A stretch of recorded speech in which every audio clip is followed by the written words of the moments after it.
أعوذ بالله من الشيطان الرجيم بسم الله الرحمن الرحيم. قریش کا نمائندہ رسول اللہ صلی اللہ علیہ وسلم کے حضور میں ان دونوں بطل جلیل یعنی حضرت حمزہ بن عبد المطلب اور حضرت عمر بن خطاب رضی اللہ عنہما کے مسلمان ہو جانے کے بعد ظلم و طغیان کے بادل چھٹنا شروع ہو گئے اور مسلمانوں کو جور و ستم کا تختہ مشق بنانے کے لیے مشرکین پر جو بدمستی چھائی رہتی اس کی جگہ سوجھ بوجھ نے لینی شروع کر دی. چنانچہ مشرکین نے یہ کوشش کی کہ اس دعوت سے نبی صلی اللہ علیہ وسلم کا جو منشا اور مقصود ہو سکتا ہے اسے فراوان مقدار میں فراہم کرنے کی پیشکش کر کے آپ کو آپ کی دعوت و تبلیغ سے باز رکھنے کے لیے سودے بازی کی جائے. لیکن ان غریبوں کو یہ پتہ نہ تھا کہ وہ پوری کائنات جس پر سورج طلوع ہوتا ہے آپ کی دعوت کے مقابل پر کی حیثیت نہیں رکھتی، اس لیے انہیں اپنے اس منصوبے میں ناکام و نامراد ہونا پڑا. ابن اسحاق نے یزید بن زیاد کے واسطے سے محمد بن کعب قرظی کا یہ بیان نقل کیا ہے کہ مجھے بتایا گیا کہ عتبہ بن ربیعہ جو سردار قوم تھا ایک روز قریش کی محفل میں کہا، اور اس وقت رسول اللہ صلی اللہ علیہ وسلم مسجد حرام میں ایک جگہ تنہا تشریف فرما تھے کہ قریش کے لوگوں کیوں نہ میں محمد کے پاس جا کر ان سے گفتگو کروں اور ان کے سامنے چند امور پیش کروں، ہو سکتا ہے وہ کوئی چیز قبول کر لے، تو جو کچھ وہ قبول کر لیں گے اسے دے کر ہم انہیں اپنے آپ سے باز رکھیں گے. یہ اس وقت کی بات ہے جب حضرت حمزہ مسلمان ہو چکے تھے اور مشرکین نے یہ دیکھ لیا تھا کہ مسلمانوں کی تعداد برابر بڑھتی ہی جا رہی ہے. مشرکین نے کہا، ابو الولید آپ جائیے اور ان سے بات کیجیے. اس کے بعد عتبہ اٹھا اور رسول اللہ صلی اللہ علیہ وسلم کے پاس جا کر بیٹھ گیا. پھر بولا، بھتیجے ہماری قوم میں تمہارا جو مرتبہ و مقام ہے اور جو بلند پایہ نصب ہے وہ تمہیں معلوم ہی ہے، اور اب تم اپنی قوم میں ایک بڑا معاملہ لے کر آئے ہو جس کی وجہ سے تم نے ان کی جماعت میں تفرقہ ڈال دیا، ان کی عقلوں کو حماقت سے دوچار قرار دیا، ان کے معبودوں اور ان کے دین پر عیب چینی کی، اور ان کے جو آبا و اجداد گزر چکے ہیں انہیں کافر ٹھہرایا. لہذا میری بات سنو، میں تم پر چند باتیں پیش کر رہا ہوں، ان پر غور کرو، ہو سکتا ہے کوئی بات قبول کر لو. رسول اللہ صلی اللہ علیہ وسلم نے فرمایا، ابو الولید کہو میں سنوں گا. ابو الولید نے کہا، بھتیجے یہ جو معاملہ جسے تم لے کر آئے ہو اگر اس سے تم یہ چاہتے ہو کہ مال حاصل کرو تو ہم تمہارے لیے اتنا مال جمع کیے دیتے ہیں کہ تم ہم میں سب سے مالدار ہو جاؤ، اور اگر تم یہ چاہتے ہو کہ اعزاز و مرتبہ حاصل کرو تو ہم تمہیں اپنا سردار بنائے لیتے ہیں، یہاں تک کہ تمہارے بغیر کسی معاملے کا فیصلہ نہ کریں گے، اور اگر تم چاہتے ہو کہ بادشاہ بن جاؤ تو ہم تمہیں اپنا بادشاہ بنائے لیتے ہیں، اور اگر یہ جو تمہارے پاس آتا ہے کوئی جن بھوت ہے جسے تم دیکھتے ہو لیکن اپنے آپ سے دفع نہیں کر سکتے تو ہم تمہارے لیے اس کا علاج تلاش کیے دیتے ہیں، اور اس سلسلے میں ہم اپنا مال خرچ کرنے کو تیار ہیں کہ تم شفایاب ہو جاؤ، کیونکہ کبھی کبھی ایسا ہوتا ہے کہ جن بھوت انسان پر غالب آ جاتا ہے اور اس کا علاج کروانا پڑتا ہے. عتبہ یہ باتیں کہتا رہا اور رسول اللہ صلی اللہ علیہ وسلم سنتے رہے. جب فارغ ہو چکا تو آپ نے فرمایا، ابو الولید کیا تم نے اپنی بات کہہ دی؟ اس نے کہا ہاں. آپ نے فرمایا اچھا اب میری سنو. اس نے کہا ٹھیک ہے سنوں گا. آپ نے فرمایا، حامیم تنزیل من الرحمن الرحیم کتاب فصلت آیته قرآنا عربیا لقوم یعلمون بشیرا ونذیرا فأعرض اکثرهم فهم لا يسمعون وقالوا قلوبنا في أكنة مما تدعون إليه. حامیم یہ رحمان الرحیم کی طرف سے نازل کی ہوئی ایسی کتاب ہے جس کی آیتیں کھول کھول کر بیان کر دی گئی ہیں. عربی قرآن ان لوگوں کے لیے جو علم رکھتے ہیں، بشارت دینے والا، ڈرانے والا، لیکن اکثر لوگوں نے اعراض کیا اور وہ سنتے نہیں. کہتے ہیں کہ جس چیز کی طرف تم ہمیں بلاتے ہو اس کے لیے ہمارے دلوں پر پردہ پڑا ہوا ہے. رسول اللہ صلی اللہ علیہ وسلم آگے بڑھتے جا رہے تھے اور عتبہ اپنے دونوں ہاتھ پیچھے زمین پر ٹیکے چپ چاپ سنتا جا رہا تھا. جب آپ سجدے کی آیت پر پہنچے تو آپ نے سجدہ کیا. پھر فرمایا، ابو الولید تمہیں جو سننا تھا سن چکے، اب تم جانو اور تمہارا کام جانے. عتبہ اٹھا اور سیدھا اپنے ساتھیوں کے پاس آیا. اسے آتا دیکھ کر مشرکین نے آپس میں ایک دوسرے سے کہا، اللہ کی قسم ابو الولید تمہارے پاس وہ چہرہ لے کر نہیں آ رہا ہے جو چہرہ لے کر گیا تھا. پھر جب ابو الولید آ کر بیٹھ گیا تو لوگوں نے پوچھا، ابو الولید پیچھے کی کیا خبر ہے؟ اس نے کہا، پیچھے کی خبر یہ ہے کہ میں نے ایسا کلام سنا ہے کہ اس جیسا کلام واللہ میں نے کبھی نہیں سنا. اللہ کی قسم وہ نہ شعر ہے نہ جادو نہ کہانت. قریش کے لوگوں میری بات مانو اور اس معاملے کو مجھ پر چھوڑ دو. میری رائے یہ ہے کہ اس شخص کو اس کے حال پر چھوڑ کر الگ تھلگ بیٹھے رہو. اللہ کی قسم میں نے اس کا جو قول سنا ہے اس سے کوئی زبردست واقعہ رونما ہو کر رہے گا. پھر اگر اس شخص کو عرب نے مار ڈالا تو تمہارا کام دوسروں کے ذریعے انجام پا کر رہے گا، اور اگر یہ شخص عرب پر غالب آ گیا تو اس کی بادشاہت تمہاری بادشاہت اور اس کی عزت تمہاری عزت ہوگی، اور اس کا وجود سب سے بڑھ کر تمہارے لیے سعادت کا باعث ہوگا. لوگوں نے کہا، ابو الولید اللہ کی قسم تم پر بھی اس کی زبان کا جادو چل گیا. عتبہ نے کہا، اس شخص کے بارے میں میری رائے یہی ہے، اب تمہیں جو ٹھیک معلوم ہو کرو. ابو جہل رسول اللہ کے قتل کا اقدام کرتا ہے. جب رسول اللہ صلی اللہ علیہ وسلم ان لوگوں کے پاس سے اٹھ کر واپس تشریف لے گئے تو ابو جہل نے انہیں مخاطب کر کے پورے غرور و تکبر کے ساتھ کہا، برادران قریش، آپ دیکھ رہے ہیں کہ محمد ہمارے دین کی عیب چینی، ہمارے آبا و اجداد کی بدگوئی، ہماری عقلوں کی تکلیف اور ہمارے معبودوں کی تذلیل سے باز نہیں آتا، اس لیے میں اللہ سے عہد کر رہا ہوں کہ ایک بہت بھاری اور بمشکل اٹھنے والا پتھر لے کر بیٹھوں گا، اور جب وہ سجدہ کرے گا تو اس پتھر سے اس کا سر کچل دوں گا۔ اب اس کے بعد چاہے آپ لوگ مجھ کو بے یار مددگار چھوڑ دیں، چاہے میری حفاظت کریں، اور بنو عبد مناف بھی اس کے بعد جو جی چاہے کریں۔ لوگوں نے کہا، نہیں واللہ، ہم تمہیں کبھی کسی معاملے میں بے یار مددگار نہیں چھوڑ سکتے، تم جو کرنا چاہو کر گزرو۔ چنانچہ صبح ہوئی تو ابو جہل ویسا ہی پتھر لے کر رسول اللہ کے انتظار میں بیٹھ گیا۔ رسول اللہ صلی اللہ علیہ وسلم حسب دستور تشریف لائے اور کھڑے ہو کر نماز پڑھنے لگے۔ قریش بھی اپنی اپنی مجلسوں میں آ چکے تھے اور ابو جہل کی کارروائی دیکھنے کے منتظر تھے۔ جب رسول اللہ سجدے میں تشریف لے گئے تو ابو جہل نے پتھر اٹھایا، پھر آپ کی جانب بڑھا، لیکن جب قریب پہنچا تو شکست خوردہ حالت میں واپس بھاگا۔ اس کا رنگ پخ تھا اور اس قدر مرعوب تھا کہ اس کے دونوں ہاتھ پتھر پر چپک کر رہ گئے، وہ بمشکل ہاتھ سے پتھر پھینک سکا۔ ادھر قریش کے کچھ لوگ اٹھ کر اس کے پاس آئے اور کہنے لگے، ابو الحکم تمہیں کیا ہو گیا ہے؟ اس نے کہا، میں نے رات جو بات کہی تھی وہی کرنے جا رہا تھا، لیکن جب اس کے قریب پہنچا تو ایک اونٹ آڑے آ گیا۔ اللہ، میں نے کبھی کسی اونٹ کی ویسی کھوپڑی، ویسی گردن اور ویسے دانت دیکھے ہی نہیں، وہ مجھے کھا جانا چاہتا تھا۔ ابن ساخ کہتے ہیں، مجھے بتایا گیا کہ رسول اللہ نے فرمایا یہ جبرائیل علیہ السلام تھے، اگر ابو جہل قریب آتا تو اسے دھر پکڑتے۔ سودے بازیاں اور دستبرداریاں۔ جب قریش ترغیب و تحریض اور دھمکی و وعید سے ملی جلی اپنی گفتگو میں ناکام ہوئے اور ابو جہل کو اپنی رونت اور ارادہ قتل میں منہ کی کھانی پڑی تو قریش میں ایک پائیدار حل تک پہنچنے کی رغبت پیدا ہوئی تاکہ جس مشکل میں وہ پڑ گئے تھے اس سے نکل سکیں۔ ادھر انہیں یہ یقین بھی نہیں تھا کہ نبی صلی اللہ علیہ وسلم واقعی باطل پر ہیں، بلکہ جیسا کہ اللہ تعالیٰ نے بتلایا ہے وہ لوگ ڈگمگا دینے والے شک میں تھے، لہذا انہوں نے مناسب سمجھا کہ دین کے بارے میں آپ صلی اللہ علیہ وسلم سے سودے بازی کی جائے، اسلام اور جاہلیت دونوں بیچ راستے میں ایک دوسرے سے مل جائیں، اور کچھ لو اور کچھ دو کے اصول پر اپنی باتیں مشرکین چھوڑ دیں اور بعض باتوں کو نبی صلی اللہ علیہ وسلم سے چھوڑنے کے لیے کہا جائے۔ ان کا خیال تھا کہ اگر نبی صلی اللہ علیہ وسلم کی دعوت برحق ہے تو اس طرح وہ بھی سب کو پالیں گے۔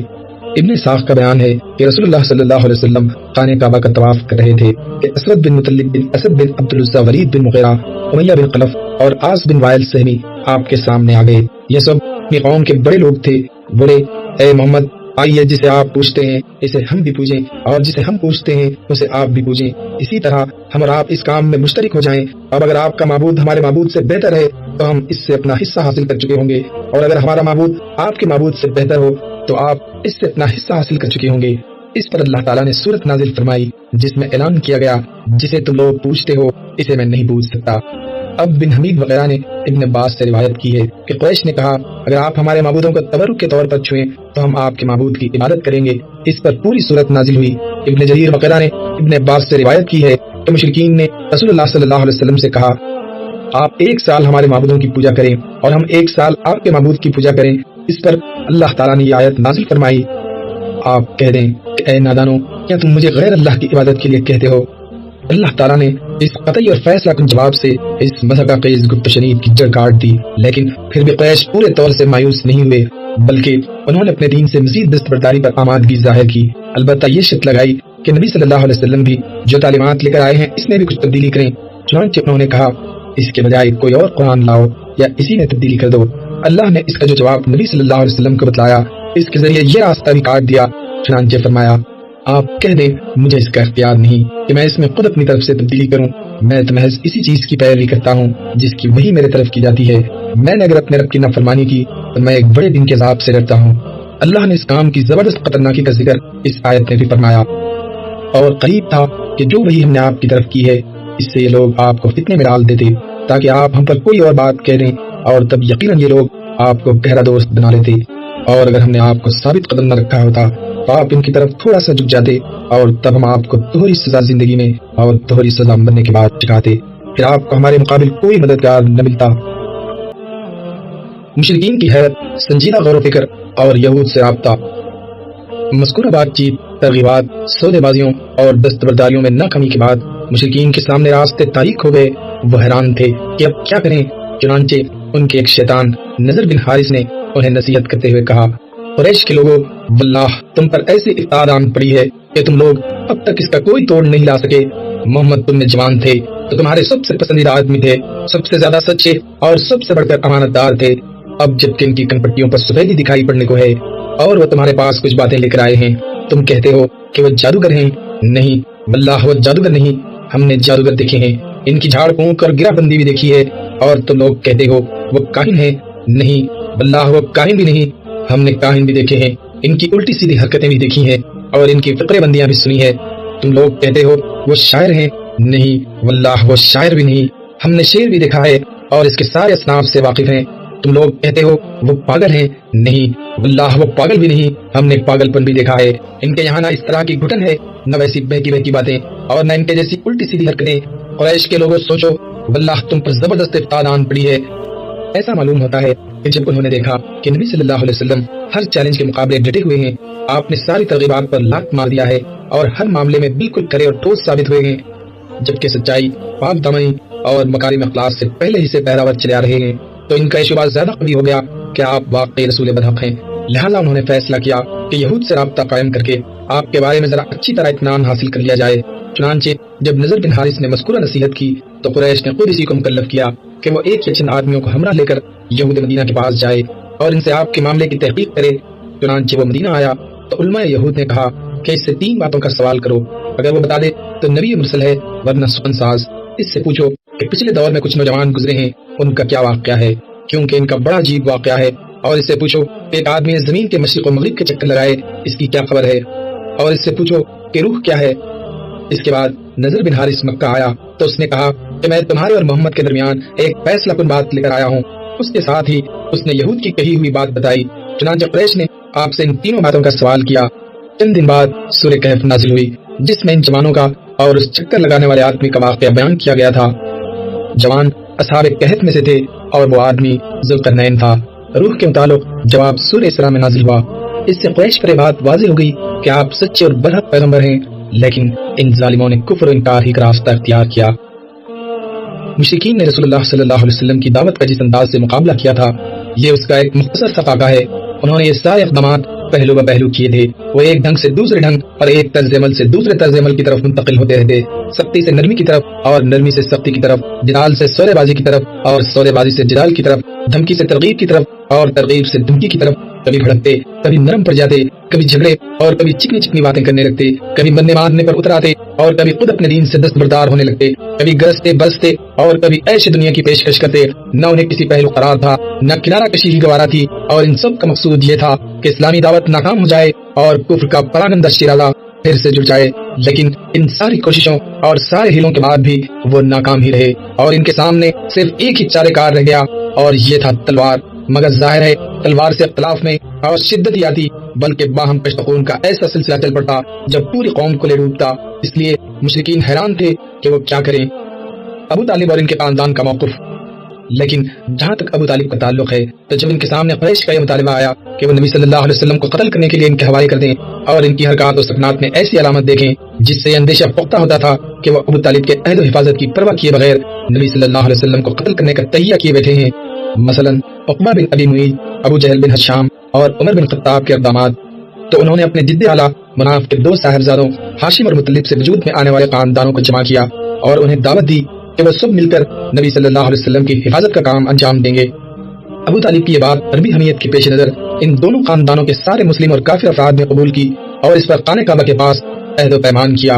البتہ صرف ابو طالب کا بھائی ابو لہب ایک فرد تھا جس نے بات منظور نہ کی اور سارے خاندان سے الگ ہو کر مشرکین قریش کے ساتھ رہا۔ مکمل بائیکاٹ، ظلم و ستم کا پیمان۔